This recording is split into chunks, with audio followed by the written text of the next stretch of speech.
இந்த படம் பேர் வந்து ஒரு கதை சொல்லிட்டா சார். இந்த படத்தில் இந்த சீனில் பார்த்துக்கிட்டிங்கன்னா வந்து இவர் கண்ணாடியில் கையை குத்தி கையில் கட்டு போட்டிருப்பாரு. இன்னொரு சீன் வரப்ப அந்த கட்டு வந்து அவர் கையில் இருக்காது.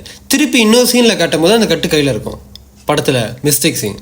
உங்கள் மைண்ட் வைஸ் எனக்கு வழங்குது. இந்த படமே பெரிய மிஸ்டேக். இந்த படத்தில் மிஸ்டேக் சீனானு படத்தில் பார்த்துக்கிட்டிங்கன்னா தேவையே இல்லாமல் கிளாமர் சீன். அதாவது வந்து பார்த்திங்கன்னா அந்த 3 பேர்கிட்ட அந்த பொம்பளை பேய் இருக்குல்ல, அந்த பேய் வந்து உடம்பு இப்படி காமிச்சிக்கிட்டு அப்படியே ஒரு மாதிரி செக்ஸியாக அலைஞ்சிக்கிட்டு இருக்கும் அங்கிட்டும் இங்கிட்டும். அந்த பேய் வந்து வாழ்ந்த காலத்தில் எப்படி வாழ்ந்துருக்குன்னு பார்த்துக்கிட்டிங்கன்னா நல்லா தான் வாழ்ந்துருக்கும். அதாவது வந்து இந்த மாதிரி ஒரு ஆளே கிடையாது. ஒருவேளை வந்து அந்த பேய் வந்து ஒரு கெட்ட பேயாக இருந்து ஒருவேளை ஆம்பளைங்களை கவர்றதுக்காக வாழும் போதே அப்படி வாழ்ந்து செத்த பிறகு அப்படி செத்து அப்புறம் வேணால் இந்த மாதிரி காமிச்சிருந்தா ஏதோ சொல்லலாம்.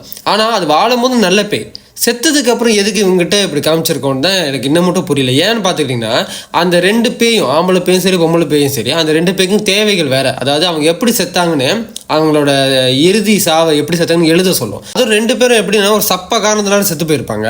செத்ததுக்கு அப்புறம் 2 பேரும் உடம்புலேருந்து ஆத்மா வெளியாகிருக்கும். அப்போ உடலை விட்டு ஆத்மா வெளியாகிருந்தால் அவங்க உடம்பை அவங்களாலே பார்க்க முடியும்.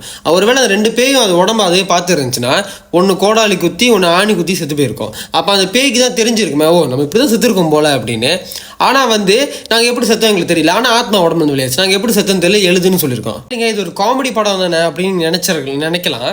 ஆனால் இது காமெடி படமே இல்லை. ஏன்னா இந்த படத்தில் இவரை பார்த்துக்கோங்களேன், இவர் படம் வந்து வெளியே பேசப்பட்டுச்சான்னு எனக்கு தெரியல, ஆனால் படம் முழுது இவர் மட்டும் தான் பேசுகிறாரு. அதுவும் வாயில் வரதெல்லாம் அடிச்சுட்டு இருக்காரு பாட்டுக்கு.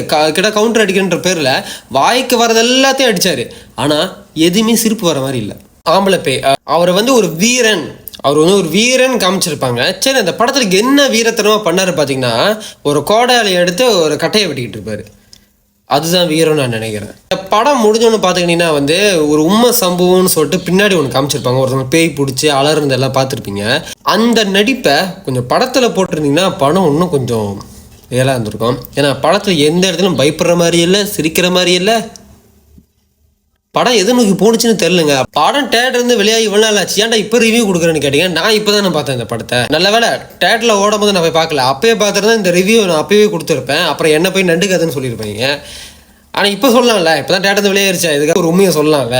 அதுவும் தேட்டரில் இந்த படம் ஓடும் போது நம்ம டிக்டாக் செலிபிரிட்டி இருக்காங்களே, படம் ஆஹா ஓஹோனாங்க. அதை இப்போ கூட 2 வாரத்துக்கு முன்னாடி எஸ்த்ரோவில் படம் ஓடும் போது ஒரு மேடம் ஃபோன் அடித்து எஸ்த்ரோவில் வந்து ஒரு கதை சொல்லிட்டா சார் படம் ஓடுதுன்னு நினைக்கிறேன், நான் அந்த படம் பார்க்கலான்னு நினைக்கிறேன் அப்படின்னு கூட இப்போ கூட ஒருத்தவங்க சொல்லிக்கிட்டு இருந்தாங்களே. ஆமா ஓட்டுறேங்க ஐயோ. ஆனால் இந்த மாதிரி இந்த டிக்டாக் செலிபிரிட்டியாக இருக்கட்டும், இந்த மாதிரி பொய்யா ஒரு படத்துக்கு ரிவ்யூ கொடுக்குறீங்க தெரியுமா. அடுத்த தடவை நீங்கள் உண்மையாக ஒரு படத்துக்கு ரிவ்யூ கொடுத்தா கூட மக்கள் நம்பவே மாட்டாங்க. ஏன்னா நீங்கள் ஆனஸ்டாக ஒரு ரிவ்யூ கொடுக்கல.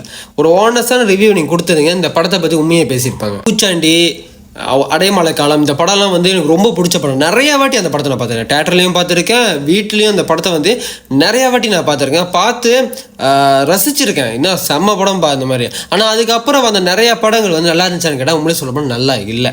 சரிங்களா, கொஞ்சம் ஆவரேஜான படம். நான் பார்த்துட்டு வந்து நான் கூட நல்ல ரிவ்யூலாம் கொடுத்துருக்கேன்.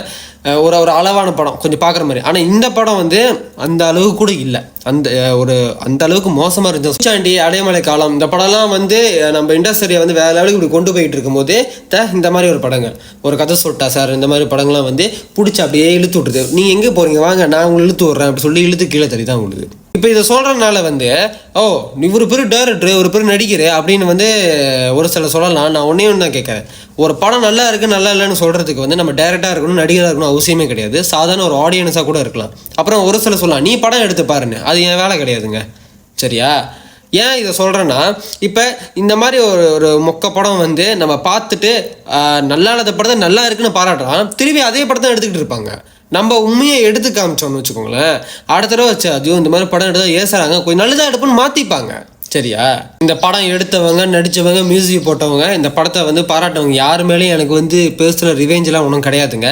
சீரியஸாக இந்த படம் பார்க்கும்போது எனக்கு சரியாக இரிட்டேட்டாக இருந்துச்சு. அதனால தான் வந்து உண்மையை சொல்லிட்டேன். எனக்கு பொய் சொல்ல விருப்பம் இல்லை. சரிங்களா, அடுத்த தடவை கொஞ்சம் நல்ல படமாக எடுங்க. நான் உங்கள் கிரேசிஜி.